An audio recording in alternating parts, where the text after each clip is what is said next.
Well, that's not the beginning I wanted to start, but fuck it, who cares?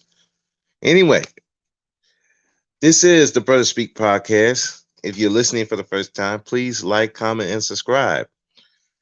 Today, I'm going to be talking about, are you the representative of your beliefs? I asked this question because a lot of people have beliefs out here and they express it either through Facebook, Twitter, Instagram, and YouTube, especially YouTube, because you got a lot of people with a lot of different beliefs, a lot of people with talking points, a lot of people with a lot of rhetoric that they spew on command. But I had to ask this question: are you a representative of your beliefs? Are you a representative of your talking points? Are you a representative of your rhetoric? See, it's real easy to come online and talk about stuff. It's so easy to come online to say that you're a high value person. Oh, I got this money, or I can get these women, or I can get this guy. I can teach you how to be feminine. I can teach you how to be masculine. I can teach you how to get the chick that you want. I can teach you how to get the dude that you want. Oh, but again, I asked the question: are you a representative of your beliefs? Are you a representative of the talking points? Are you a representative of your rhetoric? It's so much talking. You have people who talk about, oh, I am this six-figure dude, and then you come to find out this dude broke. This dude can't even pay his own light bill. He can't even pay his own rent. He's begging everybody for a cash app or a super chat just to get the bills paid. He's talking all this stuff about, I don't need no woman, no more woman runs me. And then you come to find out that not only does the woman run him, she's running him out the house. Now he homeless. You know, you have all these people talking about, SYSBM, I want to help black men get where I am. And then come to find out that the person is one of the Proud Boys.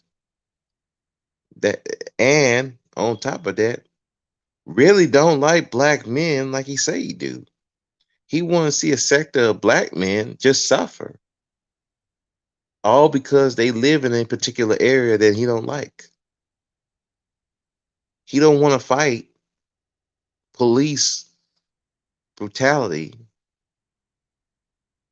and the abuse of their powers because, in his words, well, they live in that neighborhood. They should find their own way. You got a person talking about he don't date fat chicks. Black women are overweight. They ratchet. They all kinds of this and that. But then come to find out, he's not only he's dating a fat chick.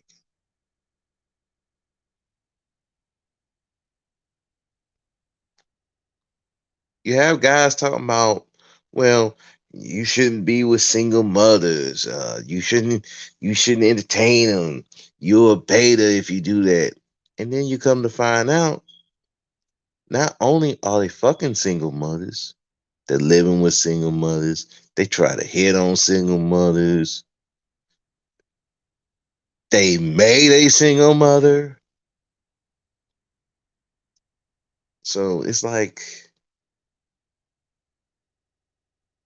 crazy, man. And let's not leave out some of the women. You got some of these women talking about I'm feminine and oh I submissive, but when you hear them online, They talking about they want to do them, or all these men are weak. Uh, I'll be feminine when the guys get their shit together, or these guys are beta. They dusty, but you see her, she's baby mama number 6. You have some of these women talk about they're loyal to black men, but when you find out in their life, they've been in interracial relationships, been married, had kids, and now making a black man into a play a stepdaddy role to her children. You have people talking about they don't deal with mixed people. They think mixed people ain't black, but yet you have a mixed person in your group trying to trying to be pro-black, and nobody bats an eye. You have people saying they're conservative. They're conservative. They want people to be more physically responsible, but yet when you look at their life, they broke. They're in debt up to their eyeballs. You know, you got guys talking about, man, I want a family. We got to get the black family back together. We got to get the woman in line. And come to find out, you've been divorced multiple times.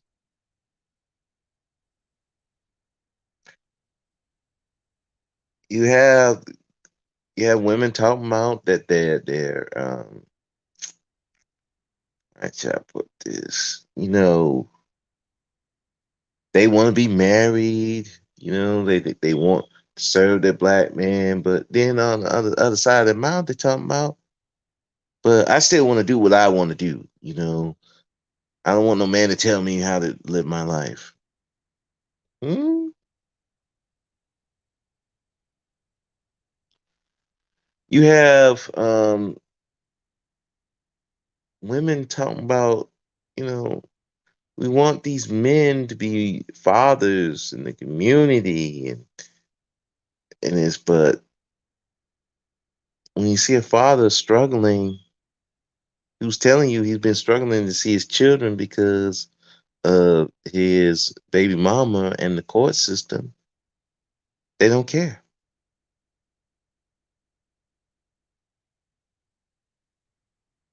So the question is then, it goes back to, are you a representative of your beliefs, your talking points, and your rhetoric?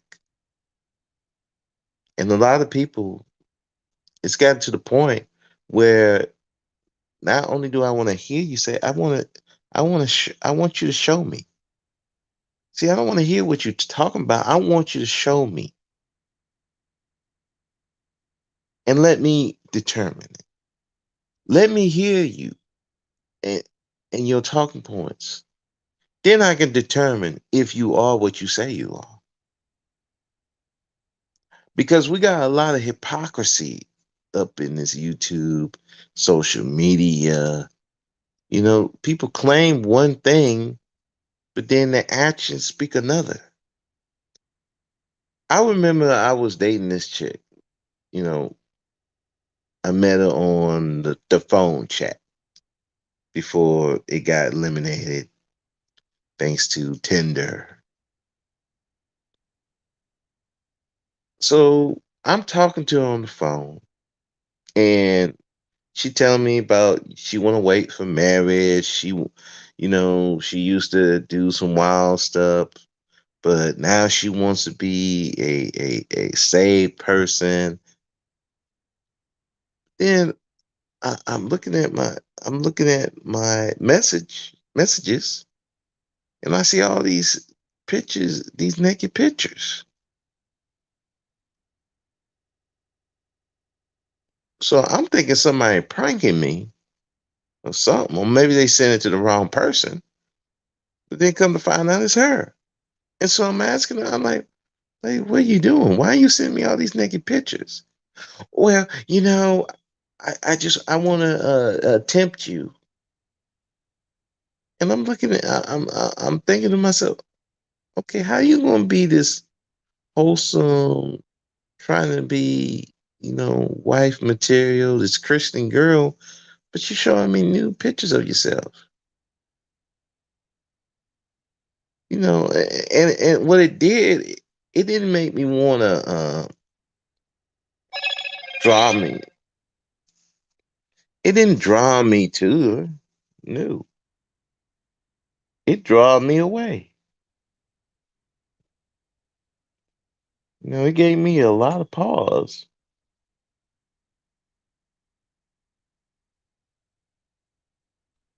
And ultimately, I just left. I left her alone because the thing of it is, it's one thing, if you want to be this sexually promiscuous person, I look, if I had to assign a pill to myself, I am black pilled as fuck. I don't care what you do, as long as you ain't hurting anybody, you do it. But what I don't like is people being hypocritical.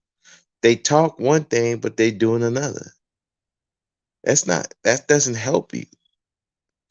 All it does is cause confusion, and then now your message is all murdered because you're not preaching what you're talking about. You're not a representative of your beliefs, of your talking points, your rhetoric. One of the favorite songs that I have is "The Last Jesus" by Kirk Franklin. In that song, he talked about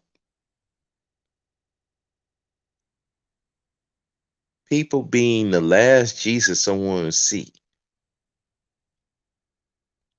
What he was meaning is that you, as a person, when you say you believe in Jesus, you believe that Christian faith, you are that representative of Christ, more so than the media. When somebody comes see you and you tell them you're a Christian,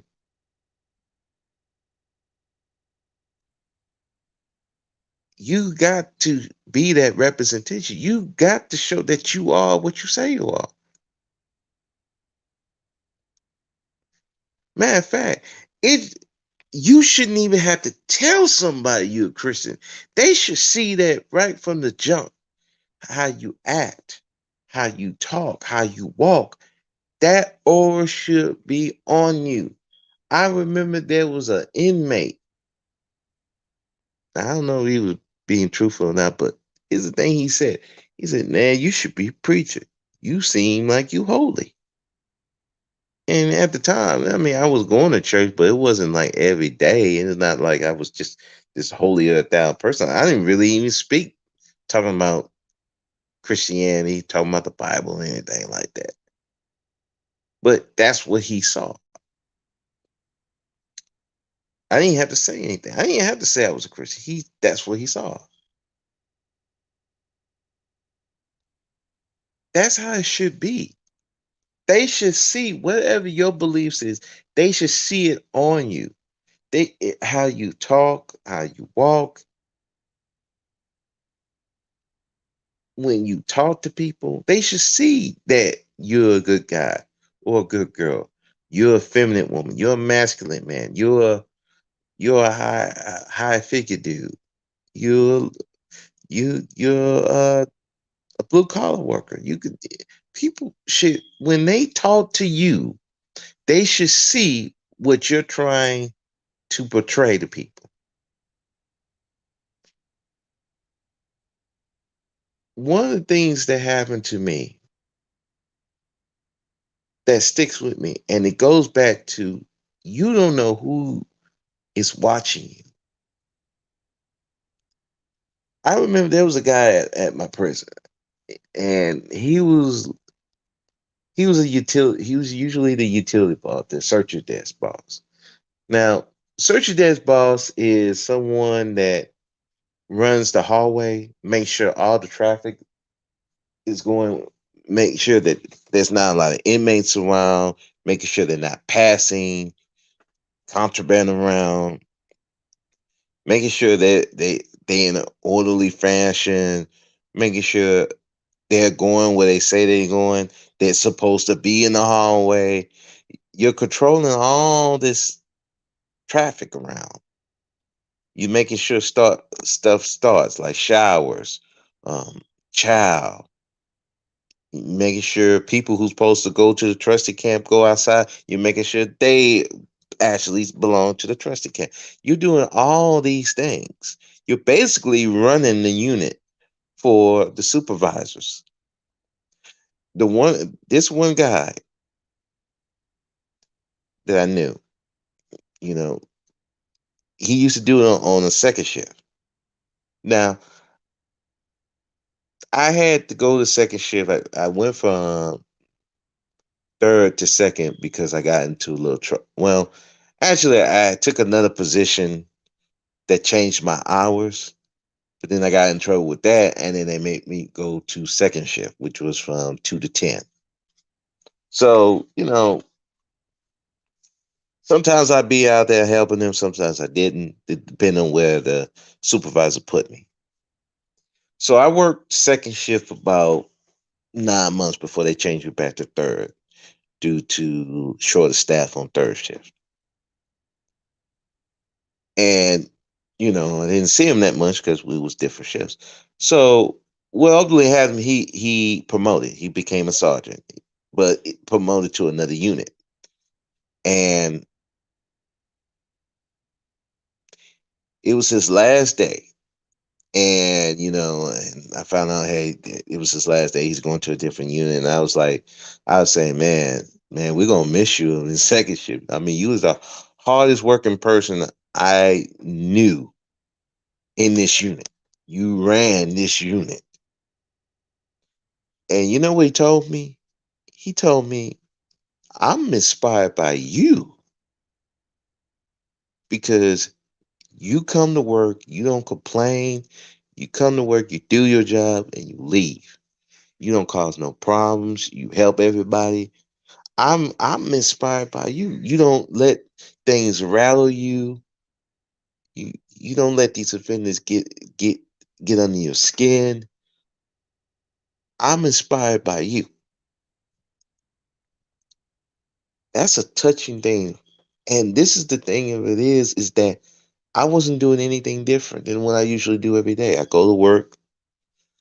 I may joke about some stuff that happens at the unit, joke about supervisors, but at the end of the day, I'm not the complainer. I'm not going to the supervisor complaining about stuff.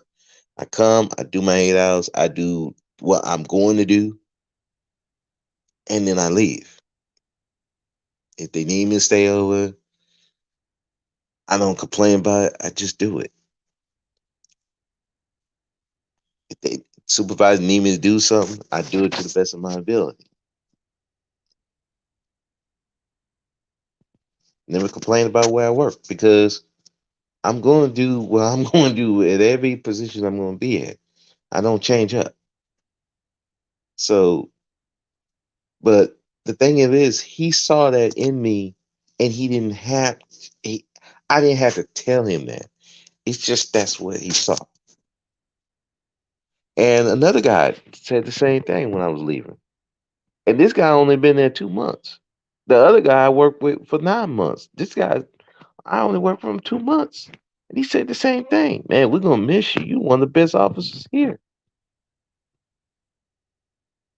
He said the same, pretty much the same thing that the other guy said. And I didn't have to tell him this. I just showed it. That's that's part of the problem with some of these people with their rhetorics, their beliefs, their talking points. They don't show it. You know,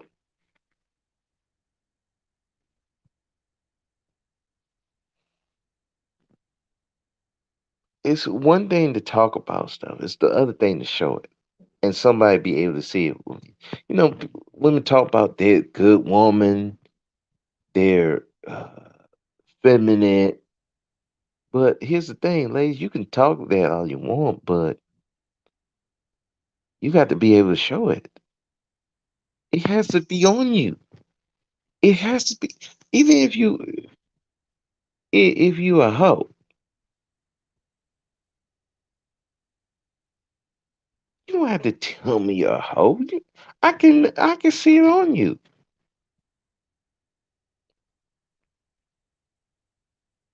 Or if you're a wife, you're a nurturer, we can see. It shouldn't even have to be said out your mouth. It should be seen. We should see it. Same with the guys that you say that you're this high value person. You don't have to tell me. I should be able to see it. I should be able to hear it in your voice that you're high value, that I'm this confident guy, that I'm this player. I should be able to hear it in your voice, how your mannerisms. If you came up, I should be able to see it in your mannerisms. Because telling me, yeah, I mean, you can tell me all day, but am I going to believe it? Probably not. Because at the end of the day,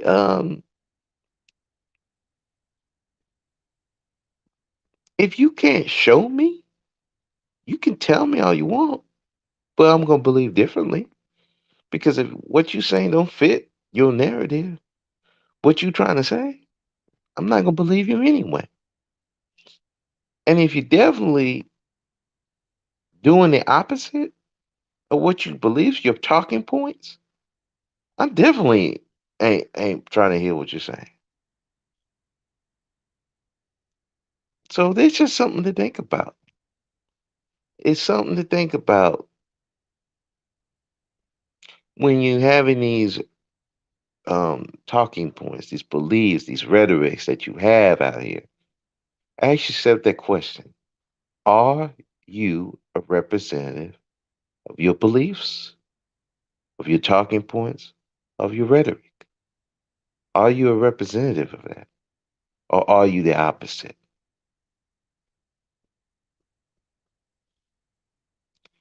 Because sometimes what we see is totally different from what you're talking about. Now that's it for me because I gotta go because I was on a panel last night and we were talking all this sexual stuff and it made me want to go get an escort. So with that, I'm ending this. Y'all have a good day and think about the question. Just think about it. Bye.